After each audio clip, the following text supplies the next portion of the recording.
China builds undersea warfare edge through global seafloor mapping. Commentary.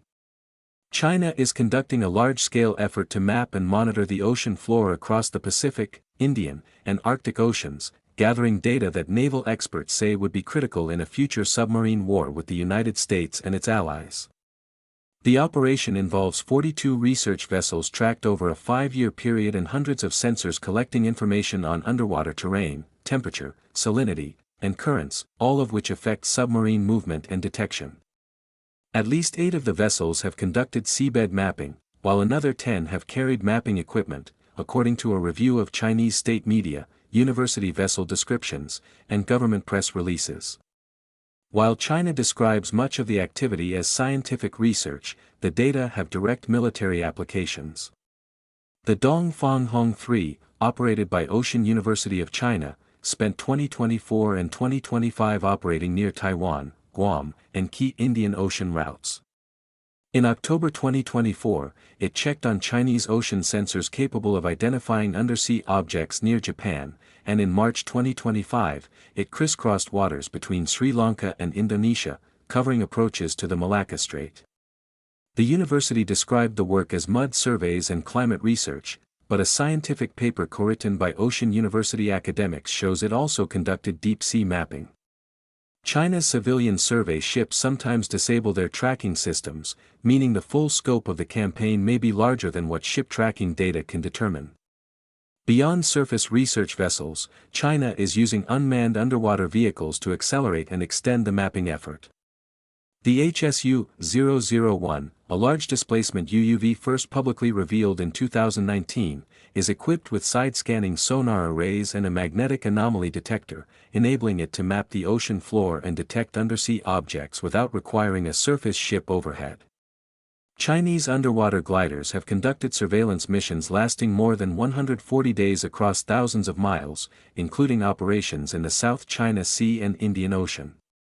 At the September 2025 military parade in Beijing, China unveiled 2 new extra-large UUV models, with analysts noting their modular design allows launch from multiple ship types or shore facilities, complicating adversary tracking prior to deployment. The research supports the People's Liberation Army Navy's undersea warfare capabilities, as commanders rely on detailed knowledge of underwater terrain to avoid collisions, conceal their vessels, and detect submarines. Submarines are typically identified by the sounds they emit or by sonar echoes, and the movement of those sound waves varies with the underwater landscape, as well as water temperature, salinity, and currents. By building a detailed picture of these conditions across the Pacific and Indian Oceans, China can predict where U.S. submarines are most likely to operate, improve the accuracy of its sonar systems, and position seabed sensors to cue surface and airborne anti-submarine warfare assets. The effort reflects the Chinese regime's broader strategy of civil-military fusion, where civilian scientific research is integrated with military development. A key component is the Transparent Ocean Initiative, which uses networks of seabed sensors and buoys to provide real-time data on underwater conditions. China's undersea sensor network comprises 5 interconnected layers stretching from the seabed upward, integrating air, surface, seabed, and undersea sensors into a networked architecture. The mapping program is most directly tied to the regime's effort to protect its ballistic missile submarines. China's 6 Type 094 Jin-class submarines are based at Yulin Naval Base on Hainan Island and conduct patrols primarily within the South China Sea, which Beijing treats as a protected nuclear bastion. Because the Type 094 generates more acoustic noise than US or Russian equivalents, China relies on layered defenses, fortified islands, air cover, surface patrols, and seabed sensors to shield the submarines from detection. By mapping the South China Sea and broader Indo-Pacific in detail, China reduces the ability of U.S. attack submarines to track its SSBNs while simultaneously building the data needed to hunt U.S. and allied submarines in any future conflict. The survey focuses on the first island chain, Guam, Hawaii, the Malacca Strait, the Indian Ocean, and the Arctic, reflecting Beijing's ambition to develop a blue water navy and to close the knowledge gap that has long given the U.S. Navy an advantage in undersea warfare.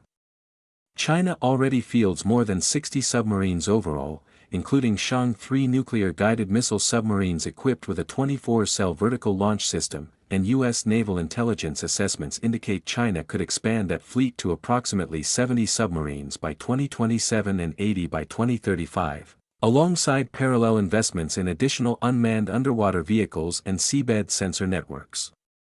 In testimony to a congressional commission in March, Rear Admiral Mike Brooks, commander of the U.S. Office of Naval Intelligence, said China had dramatically expanded its surveying efforts, providing data that enables submarine navigation, concealment, and positioning of seabed sensors or weapons, and that potential military intelligence collection by Chinese research vessels represents a strategic concern. To counter China's expanding submarine capabilities, in 2023, the United States launched its largest overhaul of the integrated undersea surveillance system since the 1950s. As part of that effort, it is retrofitting surveillance ships with updated sensors and subsea microphones to improve detection of submarines and unmanned underwater vehicles, while procuring 7 new Tagos 25 Explorer-class ocean surveillance ships to replace aging vessels. The Trump administration reaffirmed its support for AUKUS in December 2025, following a review led by Undersecretary of War Elbridge Colby, and maintained plans to rotationally deploy US and UK submarines from HMAS Sterling in Western Australia as early as 2027. The agreement also includes the sale of 3 to 5 Virginia-class submarines to Australia beginning in the early 2030s, with Canberra investing $3 billion into the US submarine industrial base to accelerate production. Beyond AUKUS, the United States has strengthened cooperation with India, expanding joint P-8 Poseidon maritime patrol operations in the Indian Ocean. In February 2025, President Trump and Prime Minister Narendra Modi agreed to India's purchase of 6 additional P-8I aircraft, further enhancing anti-submarine warfare coverage. These efforts align with the 2026 National Defense Strategy, released on January 23, which identifies deterring China in the Indo-Pacific as the second strategic priority after homeland defense.